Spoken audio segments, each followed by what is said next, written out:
Avec François, ce matin, dans votre billet international, justement, ce parallèle entre ce sommet européen sur la défense, qui est donc programmé tout à l'heure à Bruxelles, et les propos du président de la République hier soir.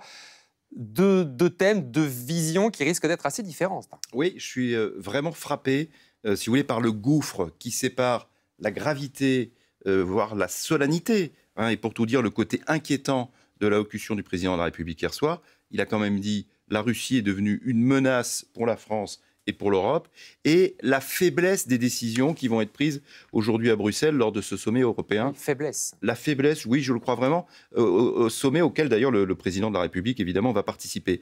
D'un côté, au cours d'une allocution à la nation, le président de la République française, la France, seule puissance de l'Union européenne dotée de l'arme nucléaire, reprend pour la première fois à son compte les alertes des services de renseignement européens, en particulier allemands et danois, qui depuis 6 mois disent « attention, la Russie pourrait attaquer l'Europe d'ici 3 à 5 ans ». Et de l'autre, au cours de ce sommet européen qui va se tenir aujourd'hui à Bruxelles, sommet pourtant présenté une nouvelle fois comme crucial, eh bien les chefs d'État des 27 vont se contenter de faire une liste des types d'armements qu'il faudra financer en priorité. Pour être caricatural, ce qu'il ne faut jamais être, mais là je crois que la gravité de la situation le permet, on peut résumer ainsi: pendant qu'à Paris le chef d'État dit il faut se réarmer vite et fort, sinon eh bien, nous aurons la guerre, à Bruxelles on se met d'accord sur la liste des courses.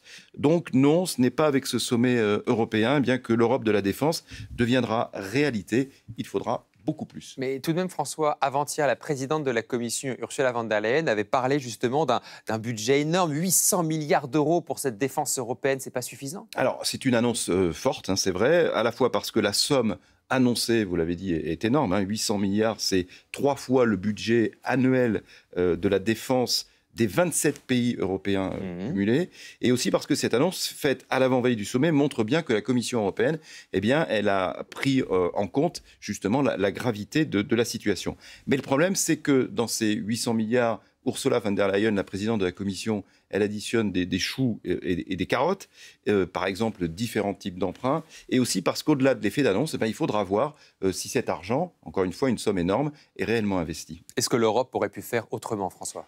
Oui, elle aurait pu faire autrement si elle s'y était pris beaucoup plus tôt, en fait. Pour le soutien à l'Ukraine, bien sûr, ça fait 2 ans qu'on savait en gros que Donald Trump allait être élu, et qu'on savait que s'il était élu, il couperait l'aide militaire à l'Ukraine. C'est arrivé, et aujourd'hui, les Européens ne sont pas prêts à remplacer les Américains. Pour l'Europe de la défense, là aussi, la plupart des années qu'on en parle. Même des décennies, la plupart des pays européens ont préféré être protégés par les États-Unis parce que c'était efficace et pas cher. Les Européens ont maintenant un problème de calendrier. L'Europe de la défense, il faudra plusieurs années pour la mettre sur pied. Si on y arrive un jour, l'Europe de la défense, on en parle depuis 71 ans, depuis 1954. Et au regard de la menace russe, eh bien, l'Europe ne dispose pas de ce temps-là.